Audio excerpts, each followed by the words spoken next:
여러분 안녕하십니까?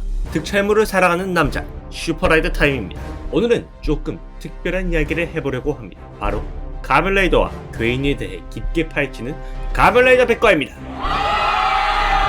그럼 그 첫째 장으로 누구를 소개할 것이냐? 바로 헤이세이 라이더의 첫 번째 라이더, 모두의 미소를 지키기 위해 필사적으로 싸우는 가면라이더 쿠우가입니다. 여러분들은 쿠우가에 대해 얼마나 아시나요? 오늘 가면라이더 쿠우가의 모든 것을 하나하나 전부 뜯어보겠습니다. 그럼 지켜봐주세요. 저의 영상.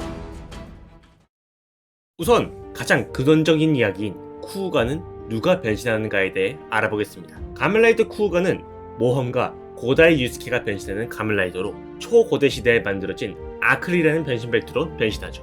모험가가 아니라 그냥 백수 아니에요? 에이, 단순 백수랑 다르게 그는 본편 시작 기준 1999가지의 기술을 가지고 있고, 무엇보다 자신의 아버지의 친구가 운영하는 찻집 일을 돕기도 하는걸요. 마저 이야기하자면 유스케는 친구 사와타리 사쿠라코와 함께 그녀가 조사하는 유적지의 조사단원에게 전화를 걸었지만 어째서인지 비명소리만 들렸고, 다음날 유적에 간 그는 아크를 보자마자 고대 쿠우가의 환영을 보게 되었습니다. 그 후 경찰서에서 사쿠라코와 함께 참고인으로서 조사를 받던 도중 쿠우가의 괴인 그룬기의 습격을 받게 되고, 이때 유스케는 공격당하는 경찰들을 지키기 위해 아크를 장착했고 가면라이더 쿠우가 그로잉 폼으로 변신하는데 성공하죠. 이렇게 고다이 유스케는 가면라이더 쿠우가로서 인간을 살해하는 그룬기와 맞서 싸우게 됩니다. 그럼 본격적으로 쿠우가에 대해 알아보겠습니다. 쿠우가는 초고대 시대에 살았던 린트라는 종족이 만든 벨트, 아클로 변신하는 린트의 전사인데요.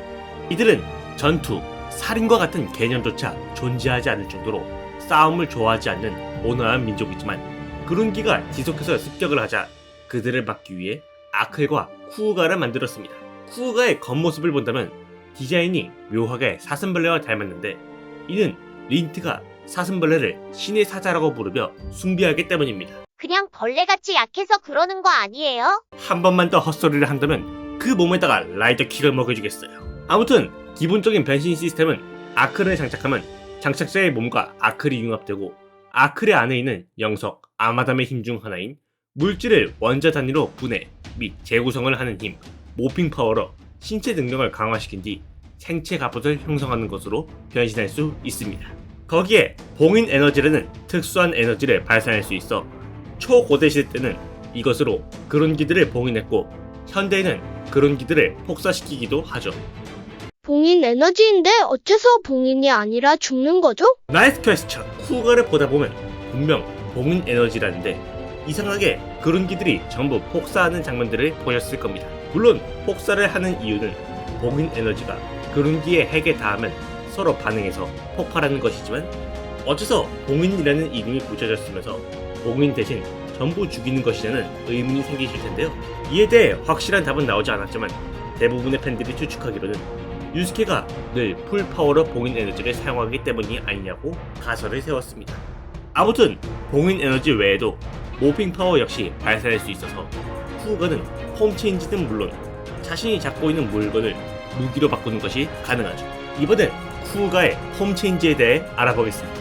쿠우가의 기본 폼 체인지는 4가지로 나뉘어 있는데, 각각 불, 물, 질풍, 대지의 힘을 가지고 있고, 이 4가지의 형태는 전부 제각각 다른 특징을 가지고 있습니다. 우선 기본 폼 이전에 변신한 하얀 쿠우가, 열화폼의 그로잉 폼에 대해 알아보죠. 그로잉 폼은 유스케가 처음 변신했던 쿠우가의 폼으로 기본적으로 새하얀 갑주에 작은 뿔이 나 있습니다. 이 폼이 나오게 된 건 당시 유스케가 생존을 위해 급히 변신했기 때문에 아직 전사로서의 마음가짐을 가지지 않아서인데요. 물론 다른 폼으로 변신한 후 힘을 전부 소진하면 그로잉 폼으로 돌아간 뒤 변신이 해제되고, 이때 다시 변신을 한다면 몸에 심한 무리가 와 죽을 수도 있기 때문에 2시간 정도는 변신하면 안 된다는 특징이 있습니다. 이 폼 역시 봉인 에너지를 사용할 수 있지만 열화폼이라 그렇지 한 번에 그룬기를 죽일 수는 없고 여러 번 주입을 해야 쓰러뜨릴 수가 있습니다. 다음은 가장 잘 알려진 기본 폼이자 불의 힘을 다루는 마이트 폼입니다. 마이트 폼은 붉은 갑주에 그로잉 폼에 비해 큰 뿔이 나 있는 게 특징으로 쿠우가 하면 가장 먼저 생각나는 폼이죠. 이 상태의 쿠우가는 온몸의 근육과 신경 조직이 강화되어 인간의 수십 배에 달하는 운동 능력과 감각을 가지게 되고 유용성이 상당히 커서 유스케가 주로 전투를 할 때 가장 먼저 변신하는 폼이기도 한데요. 이 폼부터 한 번에 주입시킬 수 있는 봉인 에너지의 양이 많아서 필살기인 마이티킥으로 낮은 계급의 그룬기들을 한 번에 처리할 수 있고, 특훈으로 강화된 라이더킥인 초마이티킥으로 더 강한 그룬기들을 처리할 수 있었습니다. 다음은 드래곤 로드라는 무기를 사용하는 스피드 타입의 폼, 물을 다스리는 수룡의 힘을 가진 드래곤 폼입니다. 드래곤 폼은 마이티 폼보다 생체 갑주가 적은 대신 더 민첩한 움직임과 높은 전투력을 가지게 되어 주로 높은 곳으로 점프할 때나 신속한 움직임이 필요할 때 이 폼으로 체인지를 하는데요. 거기에 드래곤 폼부터 푸우가가 무기를 사용하는데, 드래곤 로드의 경우에는 철 파이프와 같이 긴 물체를 변화시켜 마이티 폼보다 낮은 내구력과 파워를 가져서 유턴적에 약한 드래곤 폼의 약점을 보완하죠. 특이한 점이라면 전투를 할 때 마이티 폼처럼 마구잡이로 주먹을 휘두르는 게 아니라 유스케가 마스터한 기술 중 하나인 중국 권법을 응용해 마치 물 흐르듯한 움직임으로 적을 제압합니다. 다음은 페가수스 보호건을 사용하는 원거리 사격계 폼, 질풍을 다스리는 천마의 힘을 가진 페가수스 폼입니다. 페가수스 폼은 앞서 설명한 두 폼에 비해 격투 능력은 물론 스펙도 상당히 약해 근접전에는 상당히 약하지만 감각이 극도로 발달해서 그 단점을 보완해 주는데요. 이게 어느 정도냐면 자외선이나 적외선을 눈으로 볼 수 있고 초음파도 들을 수 있을 정도로 멀리 떨어져 있거나 안 보일 정도로 빠른 적, 혹은 보호색으로 모습을 감춘 적의 공격을 소리만 듣고 반격을 할 수 있습니다. 거기에 페가수스 폼에서 사용하는 무기, 페가수스 보호건은 권총과 같이 쏴서 맞추는 물건을 연상시키는 것들을 변환시킨 무기로 극도로 강화된 초감각 덕에 엄청난 거리에 있는 적이어도 백발백중으로 맞추는 모습을 보여 원거리 계열 폼치고는 상당히 좋은 대접을 받았죠.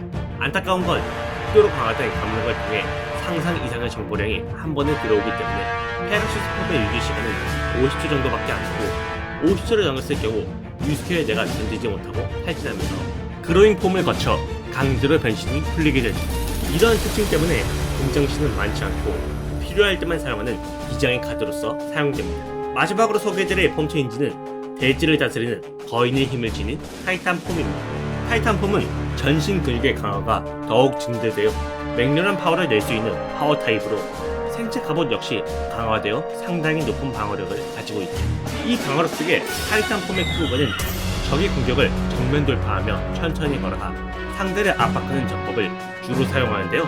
거기에 베어가라는 것을 연상시키는 물건을 변화시킨 타이탄 폼의 무기, 타이탄 소드를 들고 적의 맹공에도 불구하고 한 걸음 한 걸음 다가가 한 번에 찌르는 모습을 많이 보여줘서 많은 팬들의 기억에 남은 폼 체인지가 되었죠. 이렇게 기본 4개의 폼 체인지에 대해 알아봤습니다. 그렇다면 다음은 강화 폼에 대해 알아보죠.